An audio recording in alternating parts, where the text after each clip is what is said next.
Hey guys, welcome to the channel and thank you for watching. Chelsea 0, Aston Villa 0 at Stamford Bridge. We have to replay the game away at Villa Park. I don't know when that is going to be scheduled, but it's kind of disappointing. You know, you wanted to get the job done and then focus on getting as many points as we can in the Premier League. And now we have an extra game. But you know what? By that time, Chelsea players are going to be back. You know, we have a lot of injuries at the moment. It's not an excuse. But there is a big difference between playing with Armando Broja, for example, and playing with Nkunku, okay?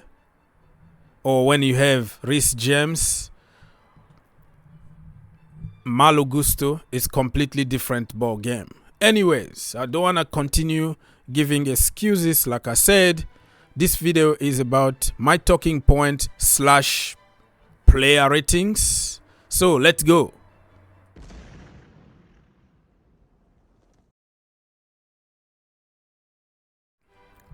All right, my people, very quickly here. Petrovic, my brother, is going to get 9 out of 10. Without him today, we were going to concede minimum 3 goals. We are lucky to have Petrovic. And whoever did the scouting on Petrovic deserve an increase, okay? Because I'm sure that Petrovic is better than Kepa Arrizabalaga, better than Robert Sanchez, better than Courtois the Snake. So we have ourselves a very good goalkeeper for at least 10 years here. 9 out of 10. Some of the saves that he made today out of this world. Always keeps it simple, okay? Don't do anything crazy, passing from the back, tiki-taka. No, he can pass from the back, tiki-taka, short passes when there is no risk. He kick it long to organize the defense. The guy is the whole package. Let's go. Levi Colwill. I'm giving him 8 out of 10 today without even playing. Because he died on the pitch for us. He's just like a soldier who went to represent us and who got wounded. So you have to respect him. And this is a very Chelsea thing, which is, alright, even in warm-up, even eating dinner with their families, they are going to get injured. So Chelsea, really, I don't know where we go from here with this kind of injuries. So 8 out of 10 for him just for that. All my defenders, they got to get 8 out of 10, right? Why? Because they kept a clean sheet. It's not their fault today that we didn't score goals. They played very well. They provided. They did what they were supposed to do. And scoring goals for defenders is just like a bonus. If they can score from a corner kick or something, that is just a bonus. That is not their work. They did pretty much their job correctly, but our attack pretty much betrayed us. So I am going to give all of them. Thiago Silva, 8 out of 10. Axel Disasi, 8 out of 10. Badiashile, 8 out of 10. And I'm going to include the young Alfie Gilchrist, who, by the way, played in a position that he's not comfortable. It did pretty good.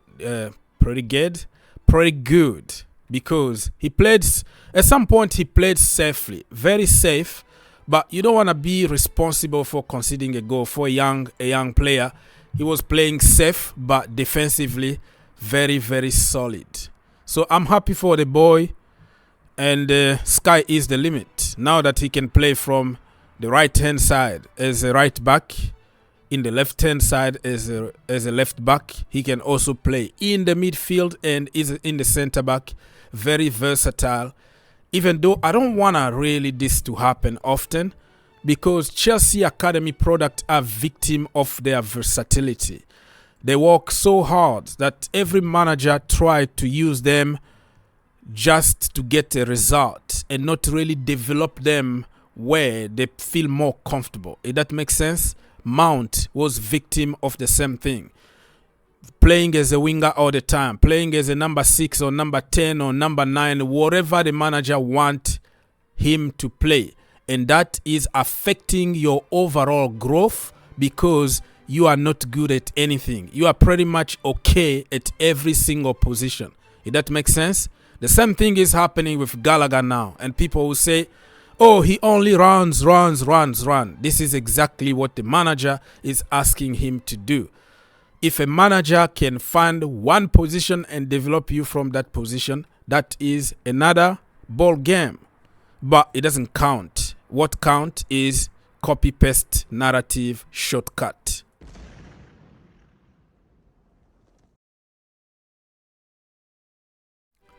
Let's move on. So we finish with 8 out of 10.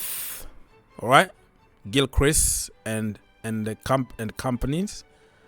7 out of 10.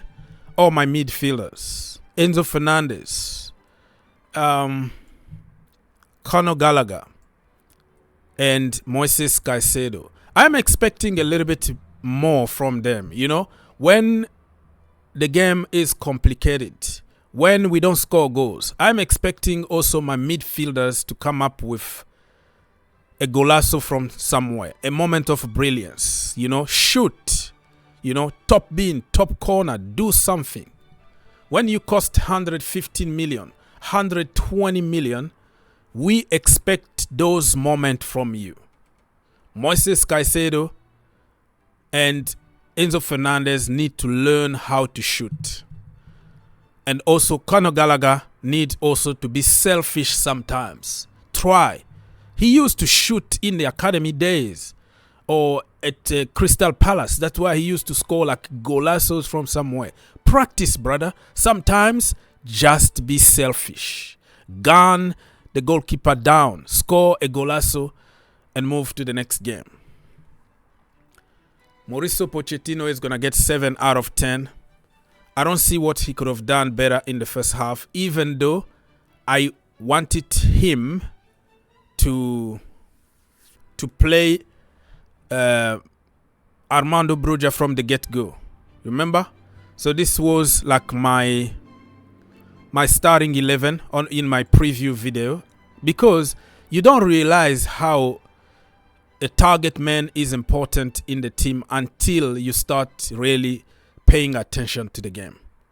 And I don't want to see Cole Palmer again as a false 9. I think Armando Broja, even if he doesn't score, it was going to open up space for, you know, for Noni Madueke or, you know, Cole Palmer to feel free, you know, a lot of freedom. They don't have to do anything. They were going to be more relaxed. But anyways, it's too late. We drew the game, so you can complain whatever you want. It's not going to change anything. So my manager is going to get 7 out of 10. I think the plan was very good in the first half. The second half, it was like flashes of brilliance here and there. And for the last like 20-15 minutes, Aston Villa really went for it. They almost won the game. And the changes that our manager made didn't really bring anything. It made us worse. But like I always say, it's a lottery. You don't bring somebody from the bench to fail. It just happened that your position is better than you. So yeah, I'm going to give him 7 out of 10. All right. Let me go. Armando Broja, he didn't really bring much, probably not enough time for him to do anything, but we got worse when he came on. He's gonna get 6 out of 10. Cole Palmer, he had an amazing game, dribbling, passes, everything except scoring goals. So when you don't score goals, my friend, you can dominate, you can do whatever you want. Nothing. So he's gonna get 6 out of 10. Noni Madueke, the same, 6 out of 10. Domination, dribbling, flicks here and there, no end product, 6 out of 10. And also Raheem Sterling, 6 out of 10 for the same reasons.